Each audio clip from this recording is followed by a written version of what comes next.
ስንመለከት ብዙዎቻችን እዚሁ ነን በዜና በወሬ ነጋሪ ብዙ ጭፍጨፋ እየተካሄደ እንደሆነ እየሰማን እያዘን ምን እንሆን ያለንበት ጊዜ ላይ ስላለን ከዛው ከስፍራው ከአጣዬ ከሸዋሮቢት በየቀኑ በየሌሊቱ እየተጋደሉ እየተማማቱ ካሉ ሰዎች መካከል የዚሁን የፋኖን እንቅስቃሴ ከሚመሩና ከሚያደራጁ ሰዎች መካከል አንደኛው አቶ በጎሰው በተለያየ ምክንያት ለጥንቃቄ ሲባል ስሙ የተቀየረ ነው። እዚህ መድረክ ላይ ሐሳብ ማካፈል ፈልጋለሁ በውጭ ለምትኖሩ አማሮች ኢትዮጵያውያን ብሎ መድረክ ላይ ስላለ እሱን ለአንድ ለ10 ደቂቃ ከሰማን በኋላ ገጣሚ በኃይሉ ከሱ ቀጥሎ አንድ ግጥም ያቀርብልናል። ይሄን እያደረግን ምናልባት ቀደም ሲል በውይይቱ ተጋብዘው ጠርተናቸው እዚህ ንግግር ያላደረጉ ዶክተር አበራሽና ወጣት ቢኒያም ታውጅጉ መተው ከሆነ በዚሁ ምልክት እንድትሰጡኝ ነው። አቶ በጎሰው ከኢትዮጵያ ይሰማል? ይሰማኛል። አቶ ምላላቸው እንዴት ናቸው? እግዚአብሔር ይመስገን። ምናልባት እስኪ ይሰማ ከሆነ ድምጽ ይሰማችኋል? ይቅርታ የዚህ መድረክ ተሳታፊዎች። አቶ በጎሰው ንግግር ልትቀጥል ትችላለህ፣ እየሰሙ ነው። መልካም እናመሰግናለን። አቶ ምላላቸው እንዳለው ነው በጎሰው ባላለው ለዚሁ ስራ የተቀየረ ስሜ ነው።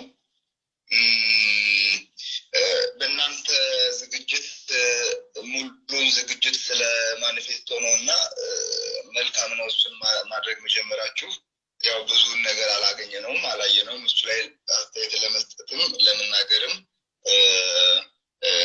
ድፍረት እንዳይሆንብን በሚል ወደኛ እንቅስቃሴ ነው አሁን ቀጥታ መግባት የምንፈልገው። ነገር ግን ማመስገን እንፈልጋለን። በተለይ አቶ ምናላቸውንም አመስገን እንፈልጋለን። ሁላችሁንም በውጭ ሆናችሁ እየተቆጫችሁ እየተቸገራችሁ ያላችሁ ሰዎችም ማመስገን እንፈልጋለን። ነገር ግን የገጠመን ነገር በቁጭትና ወይም ደግሞ በልህ ብቻ ሳይሆን በጥበብ መመራት ያለበት ጉዳይ ነው። መጀመሪያ የሚጀምረው ነገሩ ከስማችን ነው። አማራ ከሚለው ስማችን ላይ ነው ነገሩ የሚጀምረው።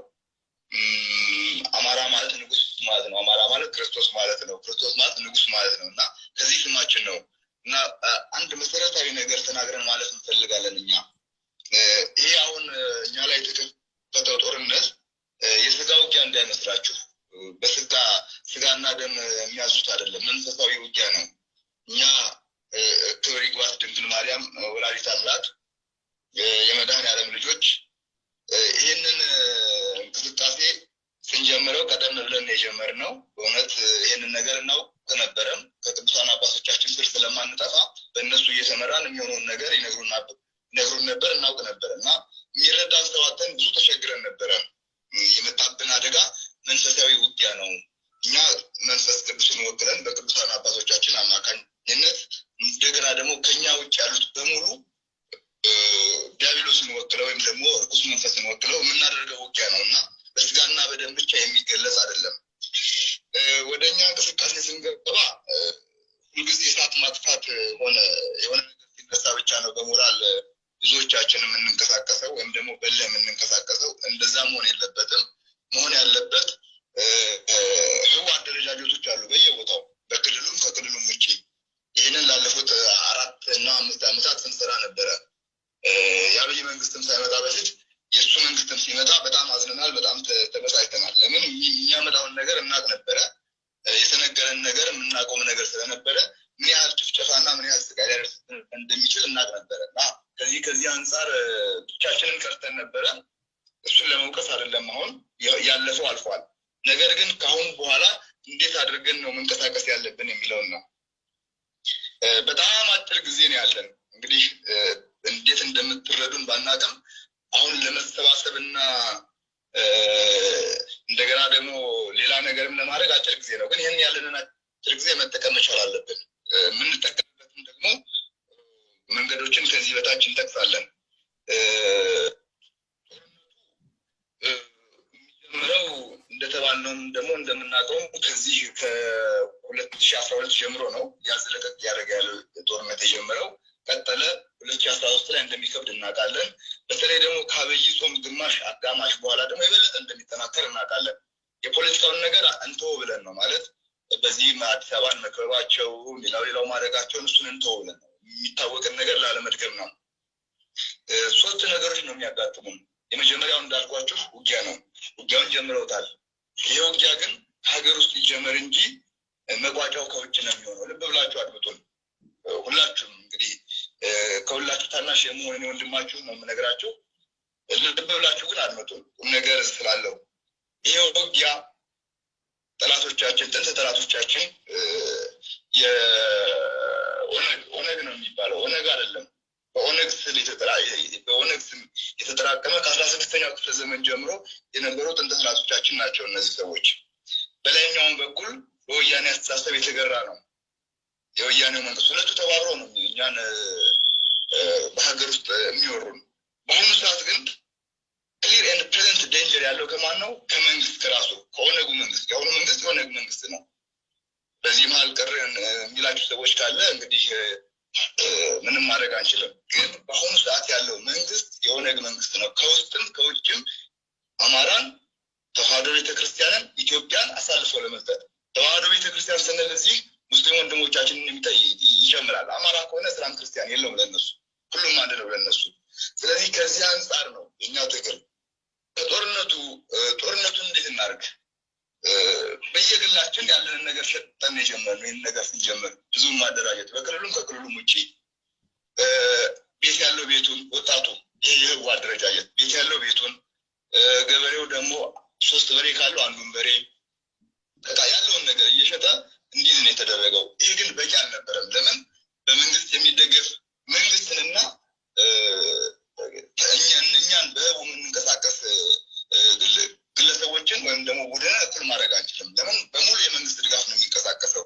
የኛ ህዝብ ለምሳሌ ሰሞኑን ጦርነቱ ሲከፈትብን ምንድን ነው የሆነው?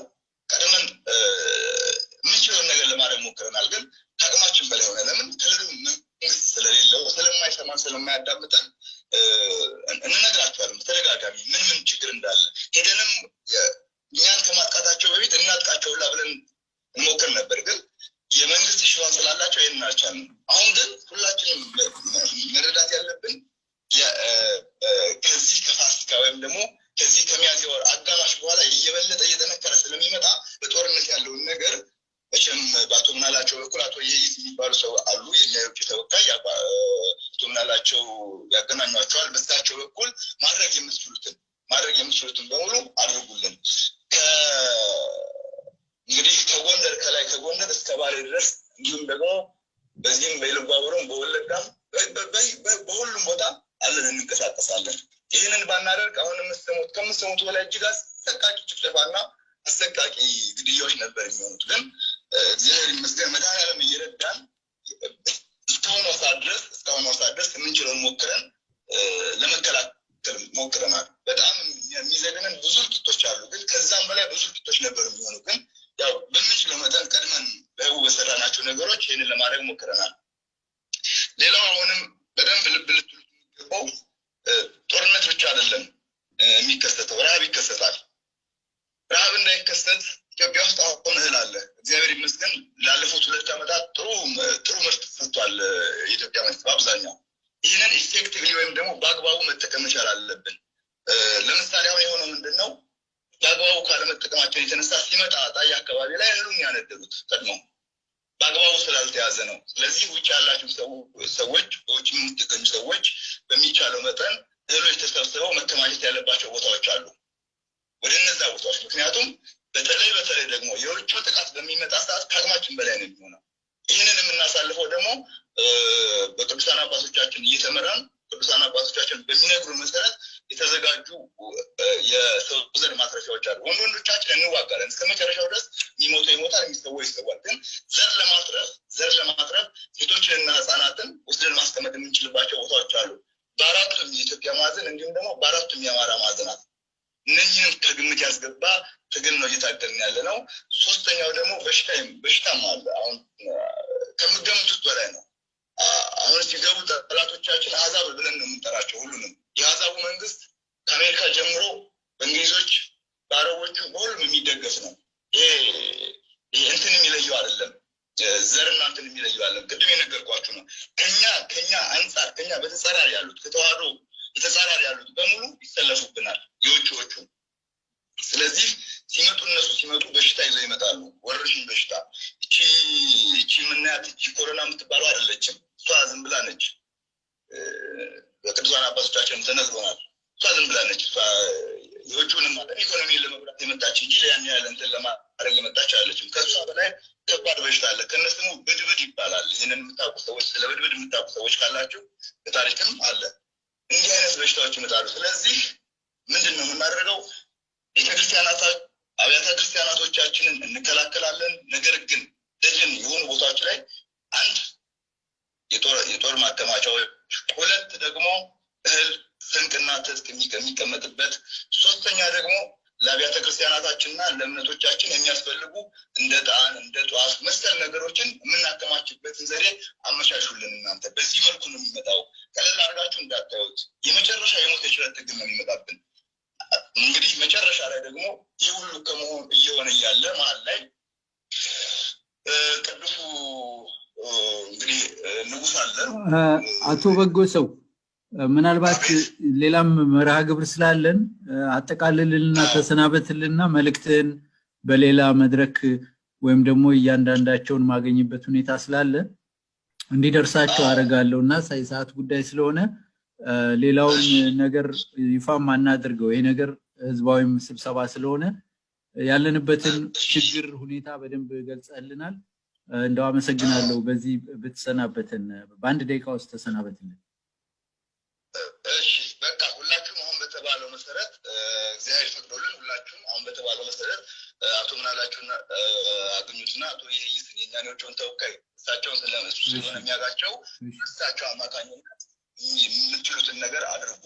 ከባድ ነው የመጣብን አደጋ። ግን በፈቃድ እግዚአብሔር ሁሉንም በመጨረሻ አሸንፈን የምንወጣው እኛ ነን። ይህንን ሁላችሁም እናመሰግናለን። አቶ በጎሰ